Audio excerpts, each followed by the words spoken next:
Start करते हैं। ठीक, आज हम बात करने वाले हैं, आज हमारा टॉपिक है injuries and accidents. Okay, injuries and accidents के बारे में बात की जाए तो सभी लोग अपने स्पीकर म्यूट कर लें। ओके, इंजुरीज एंड एक्सीडेंट्स की अगर हम बात करें तो operational guidelines for trauma care facility on national highways. तो ऑपरेशनल जो गाइडलाइंस हैं ट्रॉमा केयर के लिए, फैसिलिटीज के लिए, वो नेशनल हाईवेज के थ्रू क्या क्या है उनको हम देखते हैं। तो देखिए यहाँ मोस्ट इंपोर्टेंट है, यहाँ से क्वेश्चन बनता है और मे भी शायद हमारे एग्जाम में भी क्वेश्चन यहाँ से पूछा गया था कि road traffic injuries are important problem in the country. Okay, हमारी कंट्री में रोड ट्रैफिक एक्सीडेंट भी एक मोस्ट इंपोर्टेंट प्रॉब्लम है और एक बहुत बड़ा हिस्सा जो इस चीज को बियर करता है, सफर करते हैं इस, और सबसे ज्यादा हमें आईटीए के केसेस देखने को मिलते हैं। Trauma care that if basic life support, first aid and replacement of fluids can be arranged with in first hour of the injury, the golden hours. और फर्स्ट एड या ट्रॉमा केयर का मतलब क्या है कि basic life support, first aid and replacement of fluids, ये हमें समय पर विद इन 1 आवर क्या हो जाए। जो आईटीए या रोड ट्रैफिक एक्सीडेंट्स का कोई कैंडिडेट है या कोई पेशेंट है जिसका रोड ट्रैफिक एक्सीडेंट हुआ है, तो उसको within 1 hour first aid care, life support and fluid replacement therapies है वो स्टार्ट हो जाए। ओके, तो उसको हम जो फर्स्ट 1 आवर होता है एक्सीडेंट का, उसे हम किस नाम से जानते हैं? The golden our.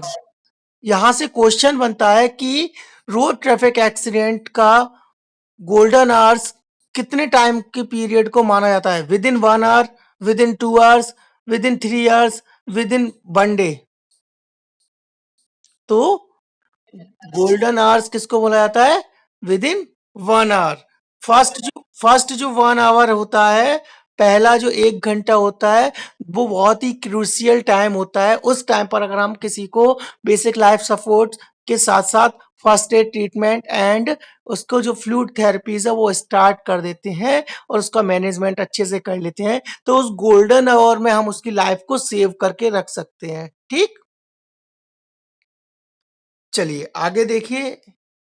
Lives of many of the accidents victims can be saved, और बहुत सारे विक्टिम्स हैं जिनकी हम लाइफ को सेव करके रख सकते हैं, सेव कर सकते हैं। The critical factors for this strategy is to provide initial stabilisation to the injured within the golden hour. और इस गोल्डन आवर में हम उस पेशेंट की इंजुरीज जो है और उसको जो पेशेंट की जो कंडीशन उसको स्टेबलाइज कर सकते हैं। ठीक, strategic activities to achieve this objective includes.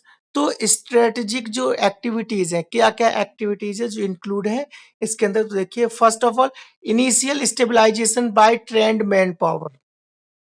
हमें क्या करना है, ऐसे ऐसे पर्सनल, ऐसे हेल्थ पर्सनल को हमें वहां रखना है जो एकदम ट्रेंड हो, है ना, और क्या हो, एनर्जेटिक हो, क्विक रिस्पॉन्स करें, जल्दी से अपना काम कंप्लीट करें। ठीक है, तो इनिशियल स्टेबलाइजेशन मोस्ट इंपोर्टेंट है ड्यूरिंग द आईटीए। ठीक, सेकंड, रैपिड ट्रांसपोर्टेशन,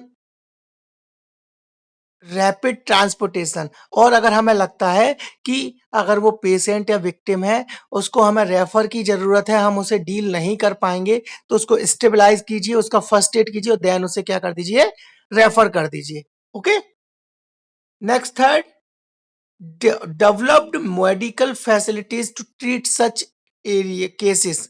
और हमें क्या करना चाहिए, हमारी जो मेडिकल फैसिलिटीज उन्हें डेवलप्ड करना चाहिए, उन्हें थोड़ा एडवांस बनाना चाहिए कि हम कुछ चीज़ों का ट्रीटमेंट या कुछ हद तक जहाँ तक हम डील कर सकें वो अपने वहाँ सेंटर पर या अपने जहाँ आप सर्विस दे रहे हो वहाँ हम उसको डील कर सकें। अगर वहाँ नहीं होता है तो हमें क्या करना है, प्रॉम्प्टली रेफरल बनाकर उसे रेफर कर देना चाहिए नेक्स्ट फैसिलिटी पर जहां उसको अच्छे से हेल्थ केयर सर्विसेज प्रोवाइड हो पाए। ठीक, तो road traffic accidents, urban transport, land use patterns and recreation areas are linked to road traffic injury as well as exposure to air pollution and noise. ठीक है, अब इसमें इसके अलावा हम देखते हैं रिस्क फैक्टर कौन कौन से होते हैं।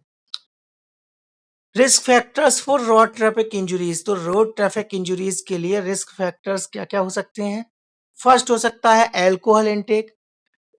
नाइट में या मैरिज के टाइम पर ज्यादातर जो आरटीए के केसेस होते हैं या रोड ट्रैफिक एक्सीडेंट होता है, उनका ज्यादातर जो कॉज होता है वो होता है alcohol consumption during the night और मैरिज टाइम में। Okay, next, lack of body protection as helmets and seat belt, और बॉडी बॉडी जो प्रोटेक्शन जो एपरेटस हैं उनका यूज नहीं करना, जैसे हेलमेट नहीं पहनना, सीट बेल्ट का यूज नहीं करना, तो इसकी भी कमी या इसकी जो नेग्लिजेंसी है ये भी ये क्या कॉज करती है, आरटीए के रिस्क फैक्टर को बढ़ा देती है।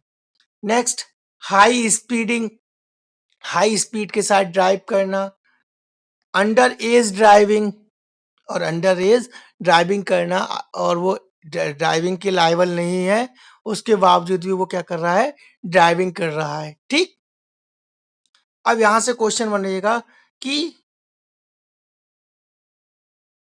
इन all these risk factors which which factors except to RTA.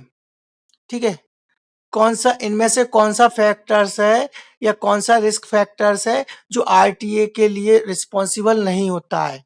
Option, alcohol consumption, option two, lack of experience, option three, high speed, option four, over age driving.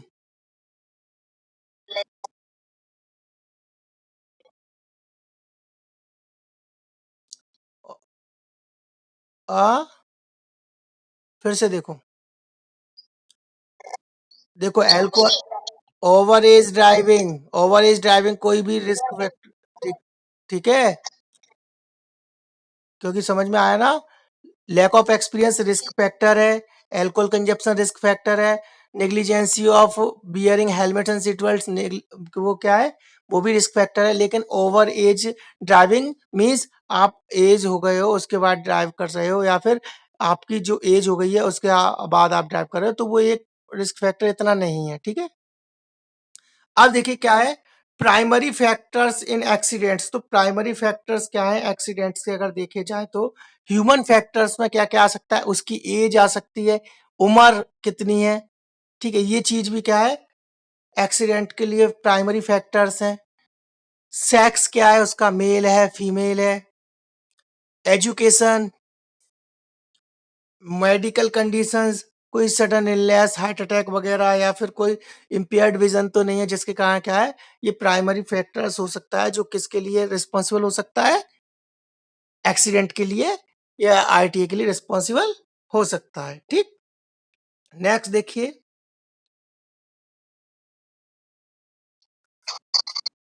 Fatigue. Okay, fatigue के बाद next psychological, psychological कुछ factors हैं जैसे कि lack of experience, risk taking impulsiveness, driving का अच्छे से experience नहीं होना, रिस्क लेना, हाई स्पीड के साथ चलाना, हाथ छोड़कर चलाना, है ना, बाइक पर खड़े हो जाना।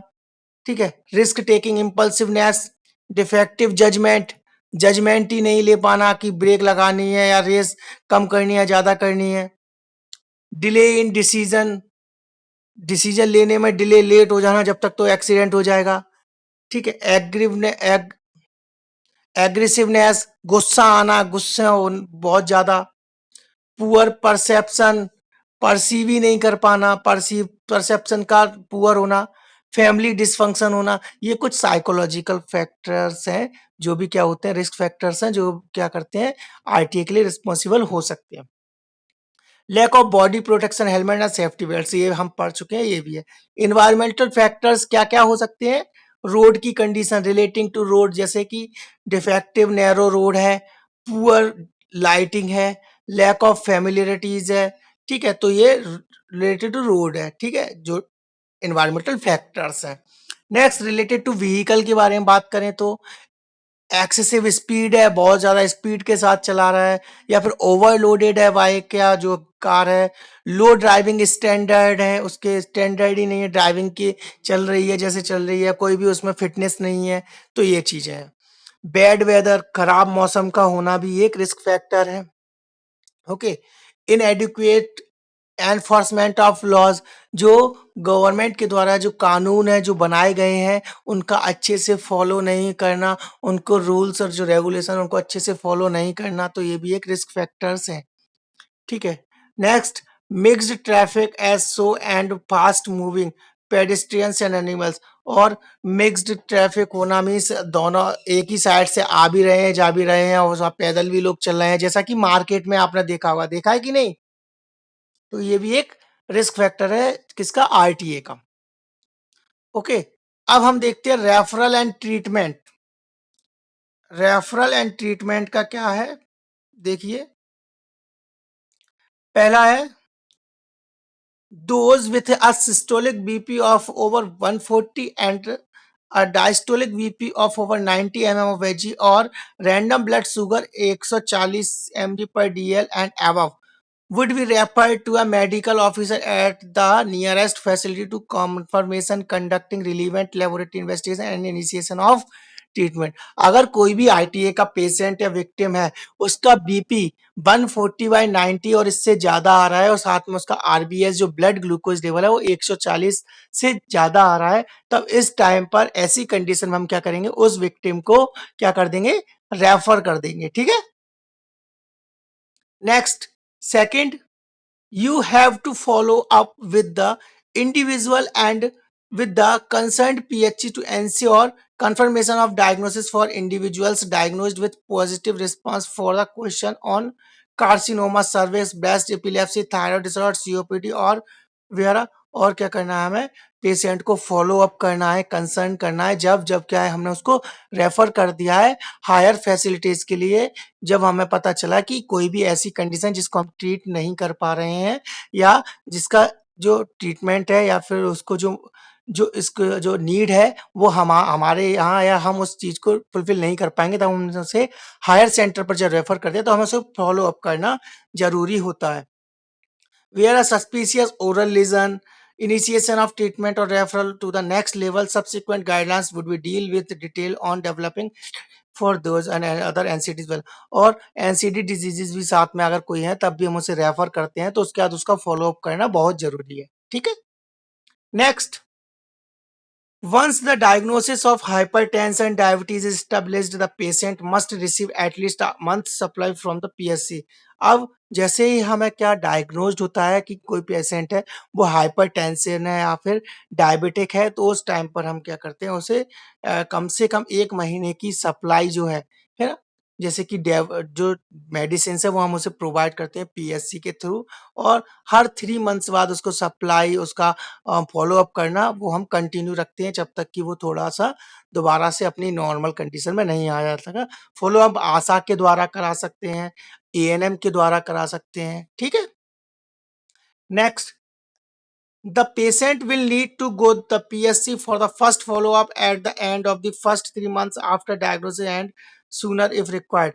और पेशेंट को जैसे ही 3 मंथ्स कंप्लीट हो जाते हैं, जैसे उसने 3 मंथ्स कंप्लीट कर लिए, उसके बाद उसका एक फॉलोअप पीएससी के द्वारा भी कराया जाता है या कर सकते हैं, जिसके अंदर हम उसका फॉलोअप में दोबारा से पता करते हैं कि 3 मंथ बाद आफ्टर द 3 मंथ्स उसकी जो कंडीशन है उसमें क्या इंप्रूवमेंट आया है। ओके।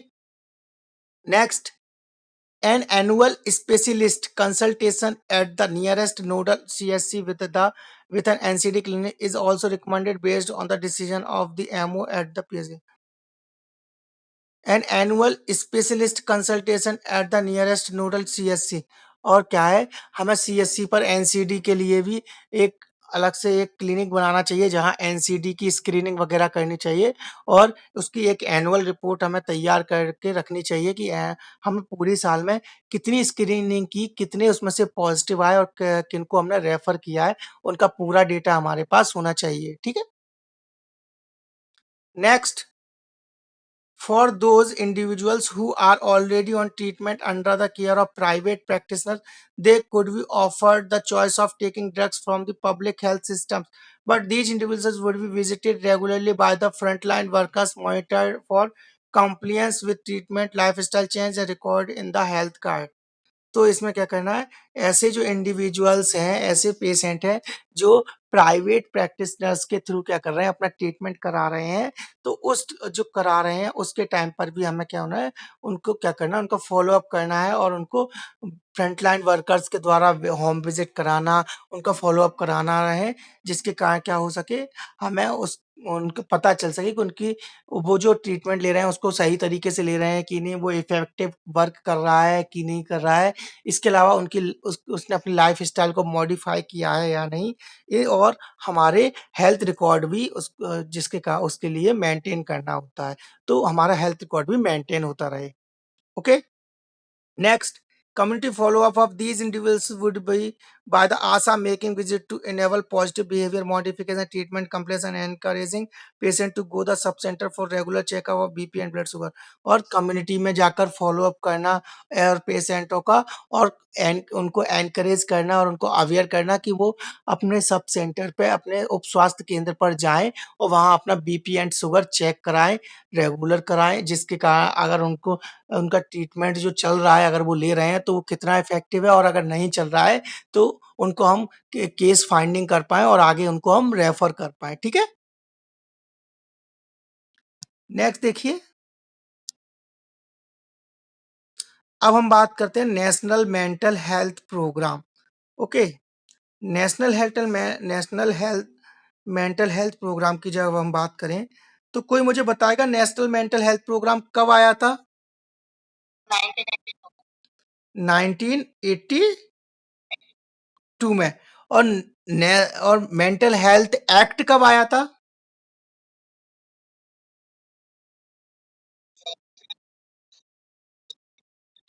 एक्ट आया था हमारा 87 में, और 82 में आया था प्रोग्राम। ठीक है, इसमें क्या कंफ्यूज हो जाते हैं बहुत से लोग। ठीक, तो कंफ्यूज नहीं होना है। अब देखिए, नेशनल मेंटल हेल्थ प्रोग्राम क्या है? कुछ नहीं, ये प्रोग्राम्स है, इनकी स्ट्रेटजीज ऑब्जेक्टिव्स दिए हुए हैं। ठीक है, तो देखिए, persons with mental illness should be treated like other persons with health problems, and the environmental around them should be made conducive to facilitate recovery।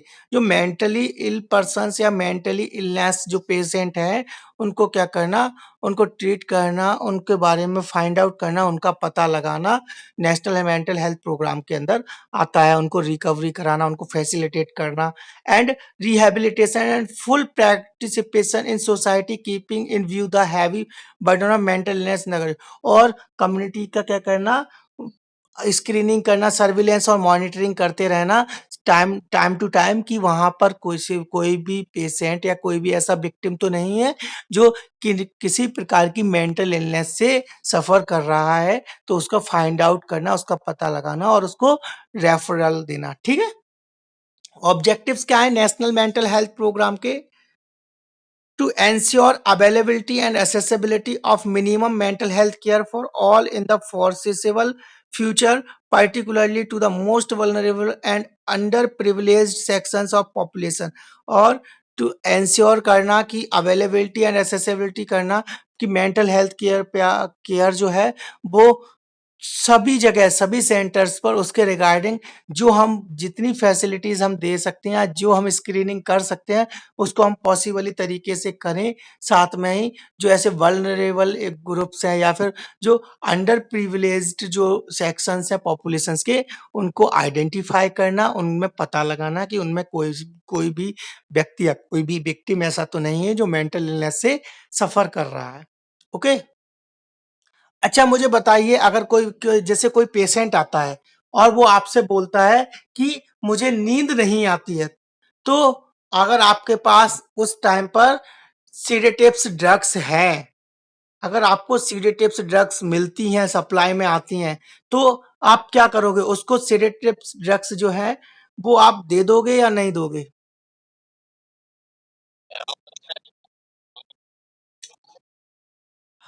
हमेशा याद रखना कि हम किसी भी प्रकार की साइकेट्रिक मेडिकेशंस प्रिस्क्राइब नहीं कर सकते। ओके,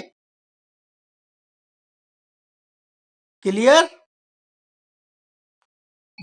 हाँ, हम सिर्फ जनरल मेडिकेशंस प्रिस्क्राइब कर सकते हैं जो हमारे क्राइटेरिया के अंदर या हमारे प्रोटोकॉल के अंदर आती हैं। हम किसी भी प्रकार की साइकेट्रिक मेडिकेशंस नहीं दे, यहाँ तक कि जो एमओ होता है, एमओ भी साइकेट्रिक मेडिकेशंस प्रिस्क्राइब्ड नहीं कर सकता। ओके, वो एक साइकेट्रिस्ट ही है जो उसको जब उसको पूरा एनालिसिस कर लेगा, उसका पता लगा लेगा क्या किस प्रकार का उसे मेंटल डिसऑर्डर्स है, उसके बाद वो ही उसके ट्रीटमेंट करेगा, है ना।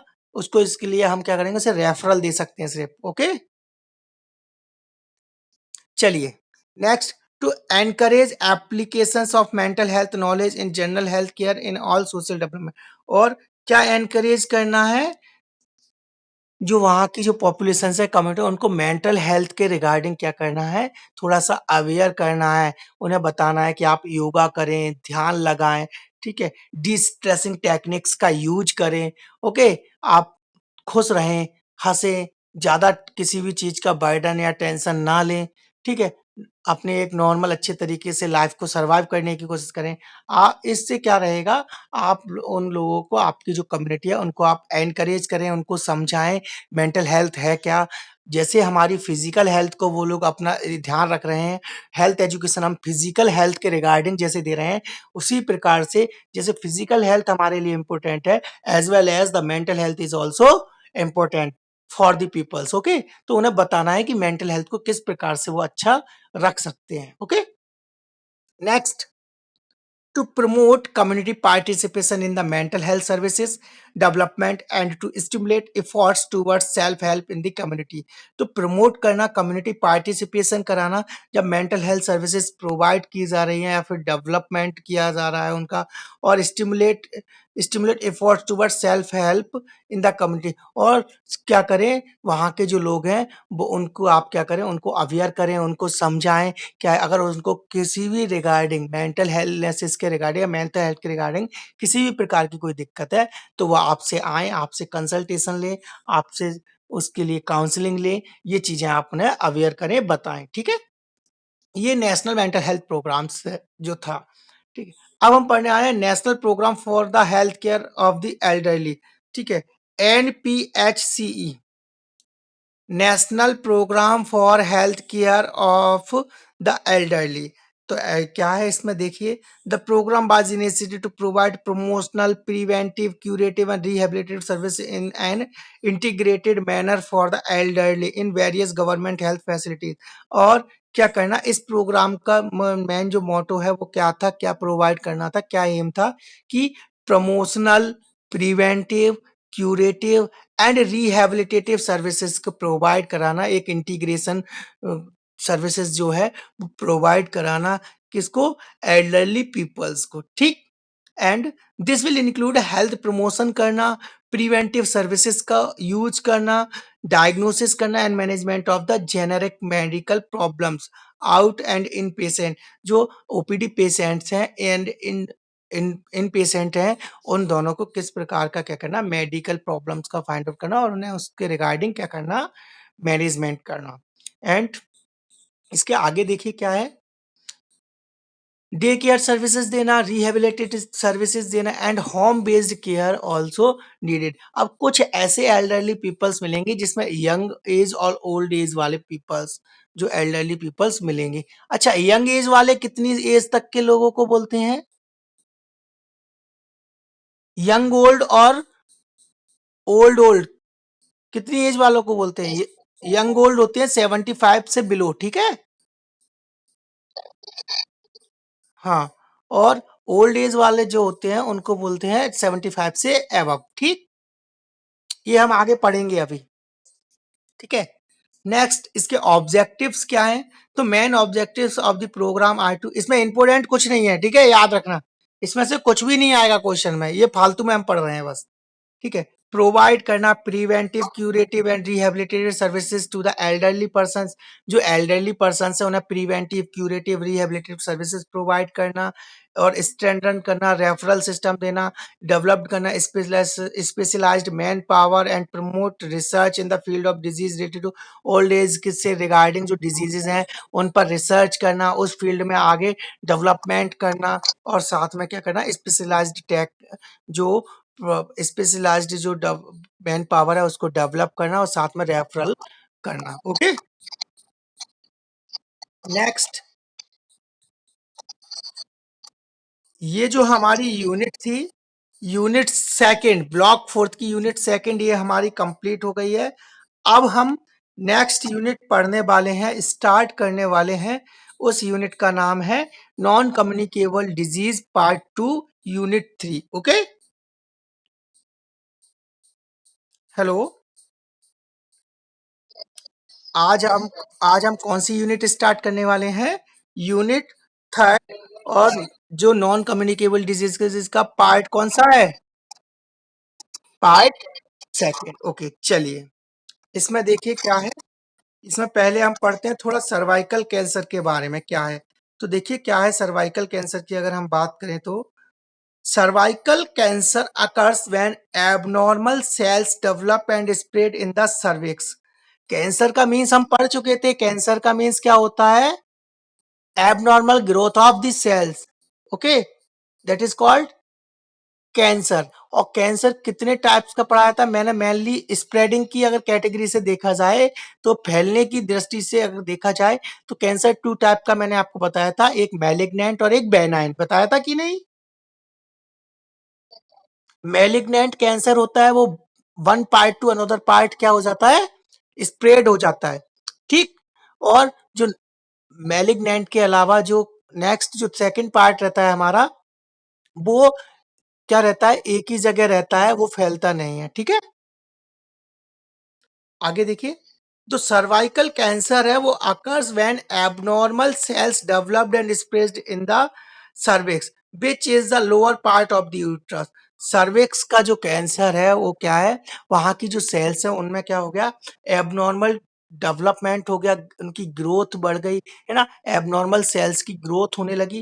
That is called cervical cancer. अब मुझे बताइए सर्वाइकल कैंसर कहाँ रहेगा? यूट्रस में। यूट्रस के अपर पार्ट में रहेगा, लेटरल पार्ट में रहेगा, मिडिल में रहेगा या लोअर पार्ट में रहेगा? लोअर पार्ट में रहेगा। ओके, अगर वो पूछता है सर्वाइकल कैंसर की लोकेशन या पोजीशन क्या होगी, upper part of the uterus, lateral, right lateral of the uterus, left lateral of the uterus, या फिर lower lower side of the uterus? Lower side या part of the uterus. Okay, आगे देखिए, it is the abnormal growth of the cells that have the potential to invade or spread to other parts of the body. Okay, in the early stages typically there are no symptoms are seen. In the later stage the symptoms may be include abnormal vaginal bleeding, pelvic pain and pain during sexual intercourse. जब हम primary या जैसे ही initial stage में ही हम जब detect कर लेते हैं सर्वाइकल कैंसर को, जब तब उसकी जो पेशेंट है उसकी कंडीशन या उस वो कैसे रहता है? एसिम्प्टोमेटिक रहता है। लेकिन जैसे ही थोड़ा सा टाइम बढ़ता है और लेटर स्टेज में जब हम देखते हैं तो उसमें क्या क्या कॉम्प्लिकेशंस या क्या क्या साइन एंड सिम्टम्स हमें देख सकते हैं? एबनॉर्मल वेजाइनल ब्लीडिंग हो सकती है, पेल्विक पेन हो सकता है, और क्या हो सकता है? ब्लीडिंग हो सकती है या पेन हो सकता है during sexual intercourse. Okay, next, HPV virus या infection is found to be involved in the development of the more than 90% of cases, but it may not be the cases always. अच्छा, cervical cancer में 90% जो cancer है cervical cancer, वो किस, उसके लिए कौन रिस्पॉन्सिबल होता है? Human papilloma virus, HPV virus. Okay, लेकिन ऐसा जरूरी नहीं कि जितने भी केसेस मिल रहे हैं सभी में एचपीवी वायरस मिले। लेकिन सर्वाइकल कैंसर के अगर 90% हम केसेस देखेंगे तो वो ज्यादातर जो रिस्पॉन्सिबल होगा वो किसके कारण होगा? एचपीवी वायरस के कारण होगा। Okay, next, other contributory risk factors including smoking, और भी कुछ कंट्रीब्यूटिंग फैक्टर्स हो सकते हैं। Smoking, weak immune system and having many sexual partners, but these are less important. लेकिन ये जो सब जो एसोसिएटरी या फिर अदर कंट्रीब्यूटिंग फैक्टर्स ये कम रोल प्ले करते हैं। सबसे ज्यादा रोल जो रहता है सर्वाइकल कैंसर वो रहता है एचपीवी वायरस का। ओके, अच्छा, किसी को पता है एचपीवी वायरस का? अब तो वैक्सीन मत वैक्सीन आ गई है, पता है किसी को? हाँ, तो अब मुझे ये बता दो उसकी कितनी डोज लगती है?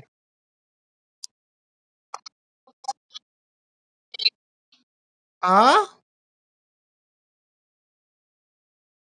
कुछ 2 बोल रहे हैं, कुछ 3 बोल रहे हैं। अच्छा, कितनी उम्र पे लगते हैं ये बताओ चलो।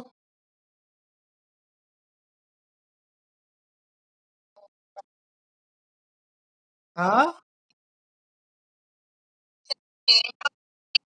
हाँ, 10 टू 12 ईयर्स पर लगता है एचपीवी वायरस का टीका, जो किससे प्रिवेंट करके रखता है? सर्वाइकल कैंसर से, ठीक है। अब आगे देखिए, cervical cancers usually develops from precursors changes over. क्या हो गया? एचपीवी का पहले आप लोग आइए, आप लोग सर्च करके बुलाओगे, सर्च करके बताओगे कितने कर्त लगते हैं। सभी लोगों का यही काम है। इससे पहले मैंने एक और काम दिया था, कुछ पढ़ने के लिए दिया था, मुझे याद भूल गया मैं। क्या पढ़ने के लिए दिया था मैंने आप लोगों को? अच्छा, कौन सा? हाँ, क्वेश्चन दिया होगा, कौन सा क्वेश्चन दिया था?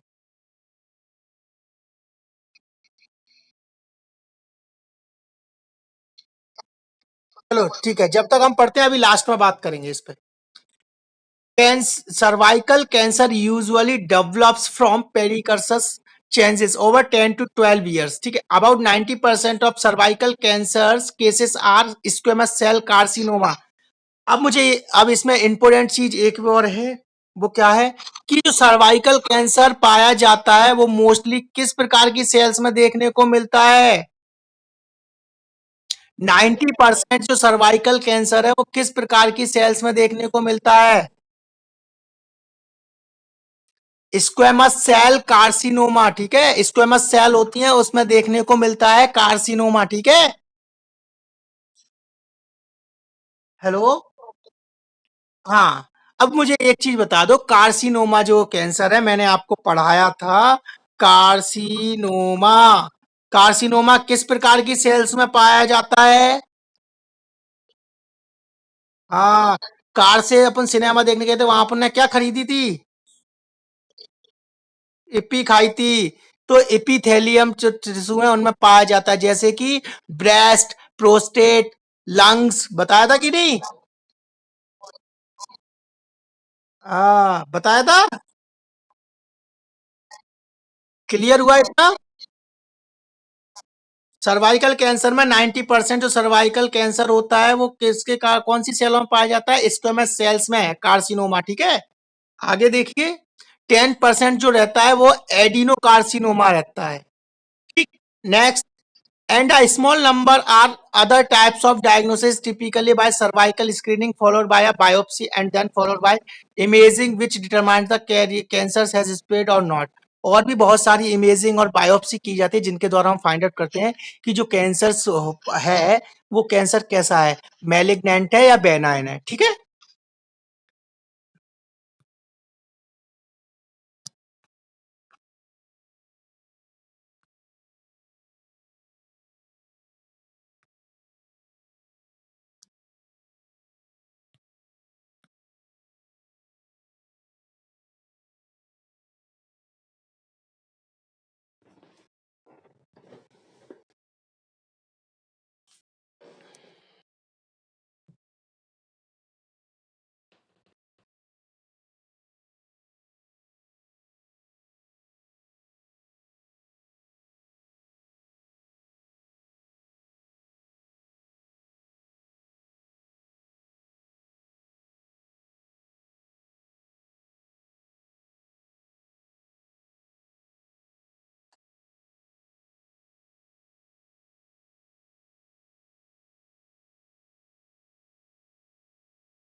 हाँ, स्पीकर म्यूट कर लो। सभी लोग आ गए, स्टार्ट करें क्लास।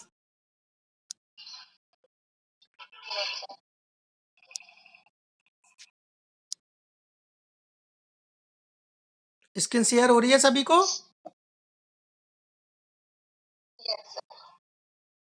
ओके, ठीक है।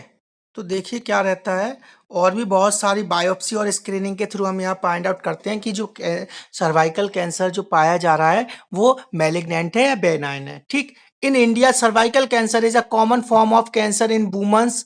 और वुमेन्स में इंडिया में सबसे ज्यादा कौन सी कैंसर पाई जाती है? सर्वाइकल कैंसर इन 2012 के लिए अगर देखा जाए तो cervical cancers is about 8% of the total cases and total deaths from cancers. और जो टोटल जो केसेस पाए गए थे उसमें 8% जो पाया गया था वो कौन सा कैंसर पाया गया था? सर्वाइकल कैंसर पाया गया था। And total deaths from the cancer. India accounting to nearly 1/3 of the global cervical cancer death. India में पूरे ग्लोबली का कितने परसेंट जो डेथ होती है वो सर्वाइकल कैंसर के कारण होती है? 1/3। ओके। अच्छा, अब मुझे एक बात बताइए। हमने पढ़ा था न्यूट्रिशन, जिसमें हमने पढ़ा था ब्रेकफास्ट, लंच और डिनर। तो ब्रेकफास्ट, लंच और डिनर कितनी एनर्जी की फुलफिल करता था? कितनी एनर्जी डिमांड या रिक्वायरमेंट को फुलफिल करता था? ब्रेकफास्ट कितना करता था? लंच कितना करता था? और डिनर 1/3। कुछ याद आया कि नहीं? और सर्वाइकल कैंसर का ग्लोबली अगर डेथ रेट देखा जाए तो सब, तो इंडिया में नियरली कितना है? 1/3 है। ओके। अरे स्पीकर बंद कर लो, ये बाकी के जो लोग हैं कौन है? साइन एंड सिम्टम्स देखते हैं हम। The early signs of the cervical cancers are usually free of symptoms. तो अर्ली स्टेज में अगर देखा जाए तो सर्वाइकल कैंसर के कोई भी साइन एंड सिम्टम्स शो नहीं होते हैं।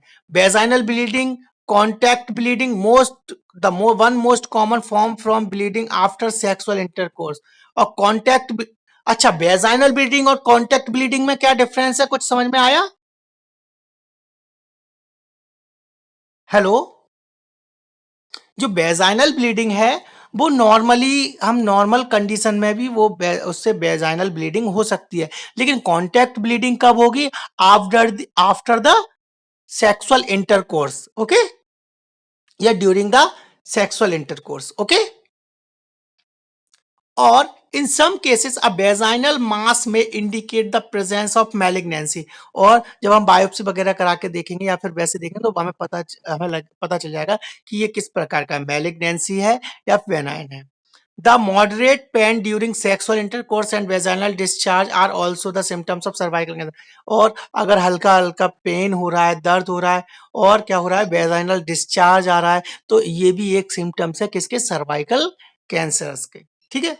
Symptoms of advanced cervical cancer में भी इंक्लूड। और इसके साथ और भी कुछ सिम्टम्स हैं जो सर्वाइकल कैंसर में देखने को हमें मिल सकते हैं। Which one is? Loss of appetite, weight loss, fatigue, pelvic pain, back pain, leg pain, swollen legs, heavy vaginal bleeding, bone fractures, linkage of urine and feces from the vagina, and bleeding after touching or after a pelvic exam. Okay. Pelvic exam करना या डचिंग करना तो उस time पर भी क्या हो सकता है? वेजाइनल ब्लीडिंग हो सकती है। These are the symptoms of the cervical cancers. Okay. Next हम देखते हैं कॉजेज एंड डायग्नोसिस। कॉजेज याद रखना मोस्ट इंपोर्टेंट है। साइन एंड सिम्टम्स, कॉजेज और डायग्नोसिस, इनसे क्वेश्चन बनेगा और क्वेश्चन यहीं से पूछा जाएगा। तो कॉजेज क्या है देखिए सर्वाइकल कैंसर के। फर्स्ट है HPV virus, okay, human papilloma virus. Second है स्मोकिंग। थर्ड है use of oral contraceptives. Fourth है मल्टीपल प्रेगनेंसीज। तो कॉजेज कौन कौन से हैं सर्वाइकल कैंसर के?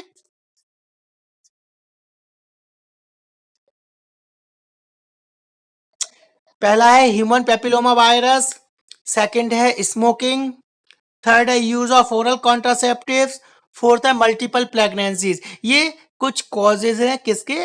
सर्वाइकल कैंसर के। ठीक। इसके अलावा डायग्नोसिस की बात की जाए तो visual inspection by acetic acid. आपने शायद ये टेक्निक आपको पढ़ाई गई होगी, नहीं पढ़ाई गई होगी तो शायद हम आगे पढ़ेंगे कि एसिटिक एसिड का यूज करके किस प्रकार से हम विजुअलाइज कर सकते हैं सर्वाइकल कैंसर को। ओके। इसके अलावा बायोप्सी करना, and the third one is pre cancerous lesions हैं तो उनको देखना और उनसे उनके द्वारा उनकी बायोप्सी कराना। ये कुछ डायग्नोसिस है जिनके थ्रू हम सर्वाइकल कैंसर को फाइंड आउट करते हैं। ठीक। यहां तक किसी को कोई दिक्कत? ओके। अब देखते हैं stages of cervical cancer. Okay. तो cervical cancer is staged by the international federation of gynaecology and obstetric, FIGO. अब वो आपसे पूछ लेगा फिगो का पूरा नाम बताइए। The full form of FIGO क्या है? हाँ, federation of gynaecology and obstetric. ठीक है, इंटरनेशनल इंटरनेशनल फेडरेशन। ठीक है। Staging based on clinical examination and surgical findings. So अब कुछ स्टेजेस हैं उनके बारे में हम पढ़ेंगे जो किसके रिगार्डिंग है? सर्वाइकल कैंसर के रिगार्डिंग है। ठीक है, देखिए क्या है। पहली कौन सी स्टेज है हमारी? Stage 1A। 1A इसमें क्या होता है? The cancer is limited to the area of cervix. अब वो आपसे पूछेगा कि किस प्रकार के सर्वाइकल कैंसर की स्टेज में जो सर्विक्स का एरिया है कैंसर इज लिमिटेड रहता है, वो सर्वाइकल एरिया में ही लिमिटेड रहता है। तो स्टेज 1A में, ठीक है, स्टेज 1A में क्या है? जो कैंसर है वो लिमिटेड रहता है to the cervical cervix area. ठीक है। सेकंड स्टेज देखिए, स्टेज 1B। स्टेज 1A हमने पढ़ लिया जिसमें लिमिटेड था। स्टेज 1B इसमें क्या होता है? In 1B 1 the size is less than or equal to 4 centimetre and in 1B2 in the size of larger than 4 centimetre. अच्छा, 1B1 में क्या होता है? जो उसका जो साइज रहेगा वो कितना रहेगा? Less than or equal 4 centimetre. और 1B2 में क्या रहेगा? उस स्टेज में उसका जो साइज रहेगा वो 4 सेंटीमीटर से ज्यादा रहेगा। ठीक है। ओके, ये दिख रहा है? ठीक। Next, stage 2A। Stage 2A cervical cancer में क्या रहता है? The cancer has grown into the top part of the vagina. जो स्टेज सेकंड रहता है उसमें क्या रहता है कि वो टॉप पार्ट जो रहता है वेजाइना का वहां पर ग्रो करने लगता है स्टेज 2A सर्वाइकल कैंसर में। ठीक। Next, stage 2B cervical cancer में क्या रहता है? Into the tissue around the cervix. और इसमें क्या करता है वो? Cancer has grown into the tissue, और सर्विक्स जो है, सर्विक्स के आसपास के जो टिश्यू है उनमें क्या होने लगता है? वो फैलने लगता है, वहां के टिश्यू की एबनॉर्मल ग्रोथ होने लगती है, वहां की सेल्स की, जिसे हम बोलते हैं स्टेज 2B सर्वाइकल कैंसर। ये इतना इंपॉर्टेंट नहीं है, इसमें देखो पहला वाला पूछा जा सकता है, ठीक है, और दूसरा वाला पूछा जा सकता है। पहला और दूसरा याद रखना है, स्टेज 1A और स्टेज 1B, 1B1 और 1B2। ओके,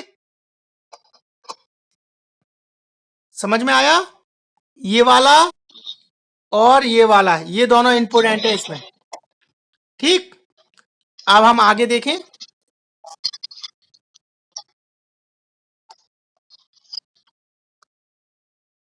अब देखिए यहां से फिर देखिए इसमें क्या है? Stage 3B cervical cancer, the cancer has blocked the ureter and descends toward kidney.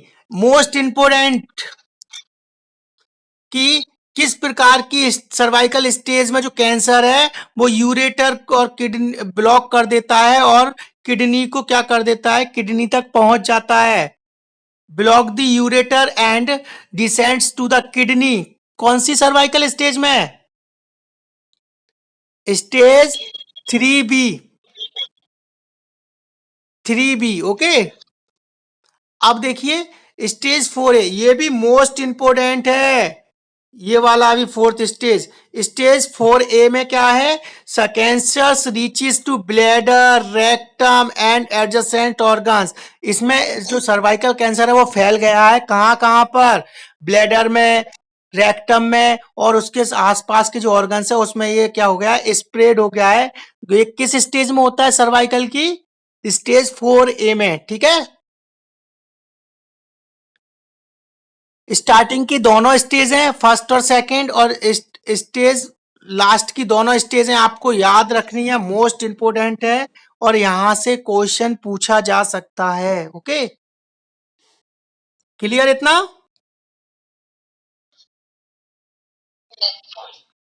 अच्छा, मुझे बताइए कि in which stage of cervical cancer the cancer reaches to the lungs?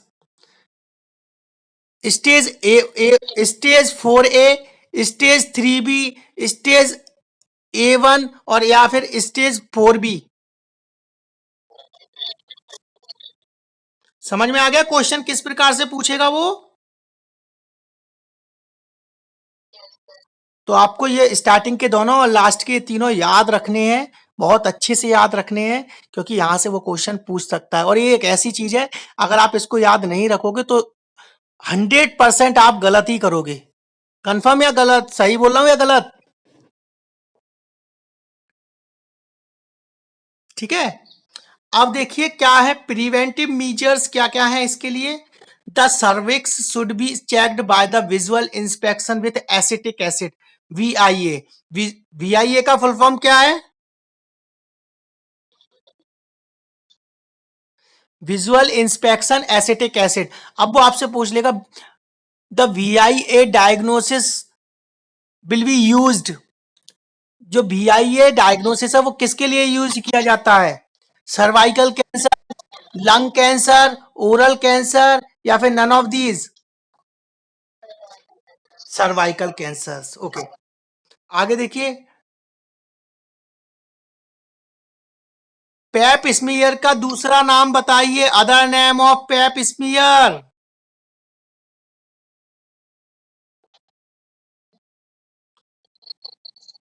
गलत। पेप स्मीयर टेस्ट किसके लिए किया जाता है, किसके डिटेक्शन के लिए किया जाता है?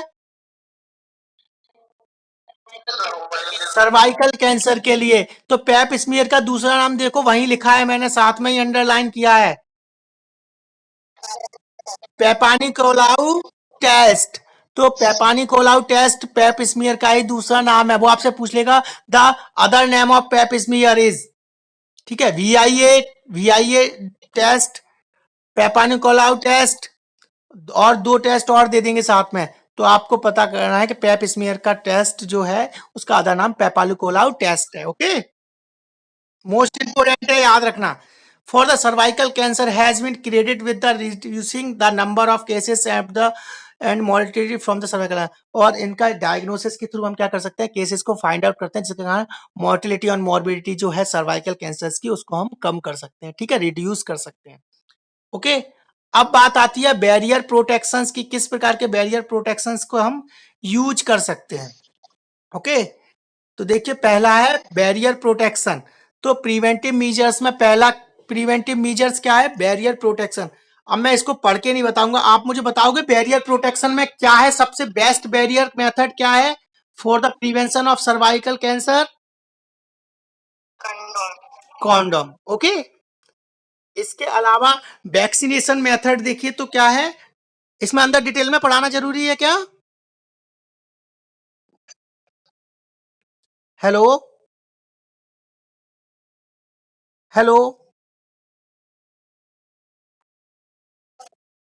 इसमें अंदर डिटेल, इनमें इन पॉइंटों में अंदर पढ़ाना जरूरी है क्या? अंदर कुछ इंपोर्टेंट है नहीं, बस यही चीज बैरियर प्रोटेक्शन क्या है ये पता होना चाहिए, इसमें किसका यूज करते हैं ये पता होना चाहिए। वैक्सीनेशन इंपोर्टेंट है, यहां से क्वेश्चन पूछा जा सकता है। 2 HPV वैक्सीन, अब वो आपसे पूछेगा एचपीवी जो वैक्सीन हैं वो उनके दो जो एचपीवी वैक्सीन पाई जाती हैं वो कौन कौन सी हैं?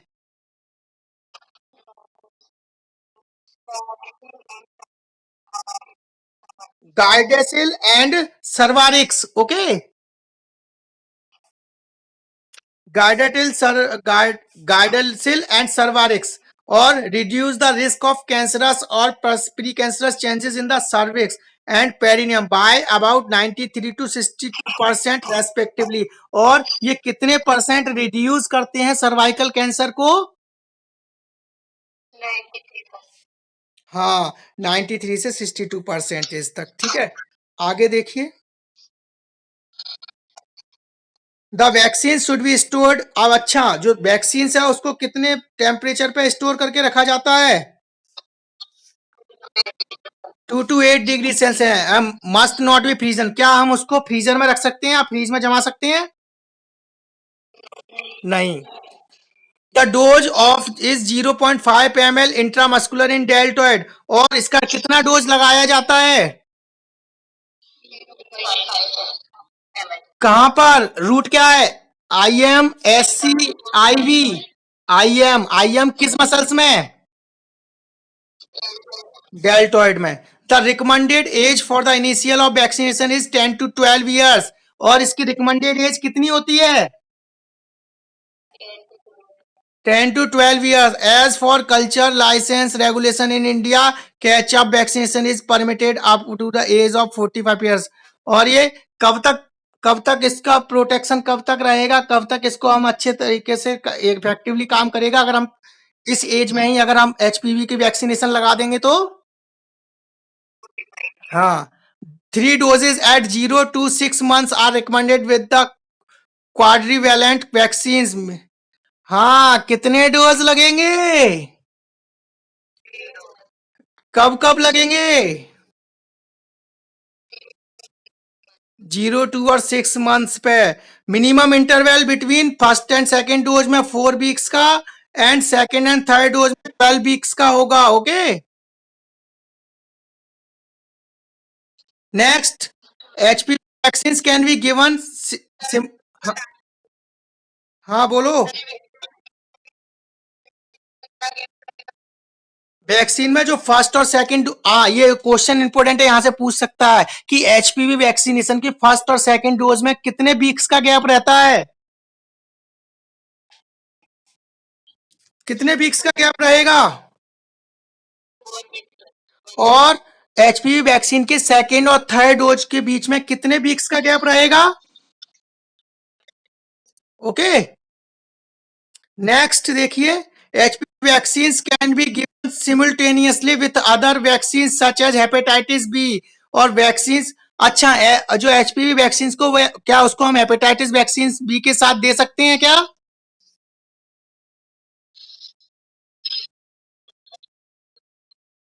क्या?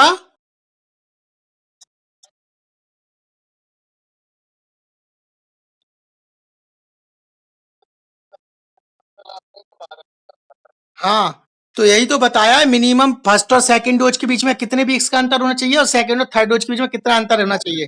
अगर हम अगर हम कौन सा ट्राइवेलेंट, और अगर हम 0, 1 and 6 मंथ पे लगा रहे हैं विद द बाईवेलेंट वैक्सीन को हम कब लगाएंगे? 0, 1 और 6 मंथ पे। ठीक है,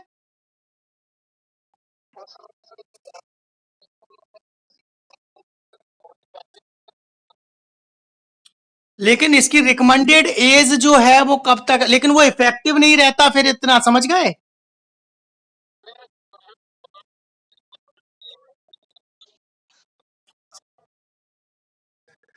अप टू 45 तक हम लगा सकते हैं, लेकिन हमें अगर हम इसको इनिशियल एज में 10 to 12 ईयर की एज में लगाते हैं तो ये क्या कर सकता है, अच्छे से प्रिवेंट करके रख सकता है। और वैक्सीन यहां से देखिए, as the current licence regulation in India, catch up vaccine is permitted up to the age of 45 years.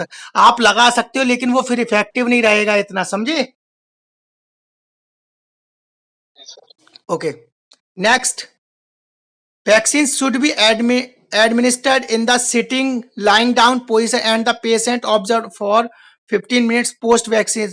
और वैक्सीन हम कैसे लगा सकते हैं? पेशेंट को बैठाकर और लेटाकर, और उसको कितने मिनट्स तक ऑब्जर्व करना होता है? 15 मिनट्स तक क्या उसको ऑब्जर्व करना होता है। आगे देखिए इसके साथ ही द वैक्सीन आर, हाँ क्या?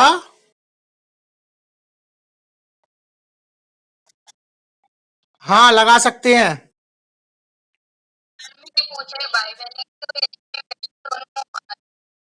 बाईवैलेंट और ट्राई क्वाड्रीवैलेंट है ना।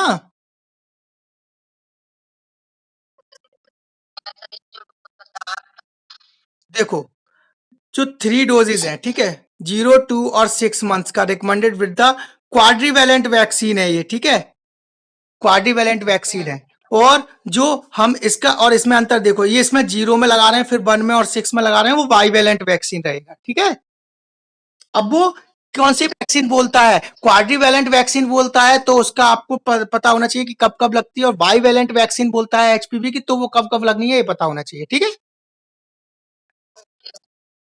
Next, the vaccines are between 92 and 100% effective against HPV 16 to 18 up to all least at least 8 years। और जो वैक्सीन है जो कितने परसेंटेज इफेक्टिव है?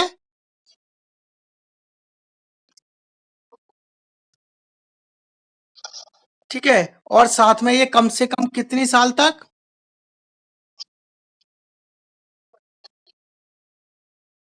कितनी साल तक? और लास्ट कम से कम 8 साल मान के चलो, कम से कम, ठीक है, लीस्ट। इसके साथ न्यूट्रिशन देखिए, vitamin A, vitamin B12, vitamin C, vitamin E and beta carotenes are also associated with the low risk of cervical cancer. हम डाइट मॉडिफिकेशन, डाइट में थोड़ा मॉडिफाई करके जो न्यूट्रिशनल डाइट देकर भी क्या कर सकते हैं, हम एचपीवी को प्रिवेंटिव मीजर्स में यूज कर सकते हैं, ठीक है। इसके बाद आती है स्क्रीनिंग। क्या आती है? अब स्क्रीनिंग, और स्क्रीनिंग से हम, स्क्रीनिंग हमारा जो है, और स्क्रीन के बाद का जो है, ये हम अपना कल स्टार्ट करेंगे, जिसमें हम स्क्रीन और स्क्रीन के आगे कंटिन्यू करेंगे, ठीक है।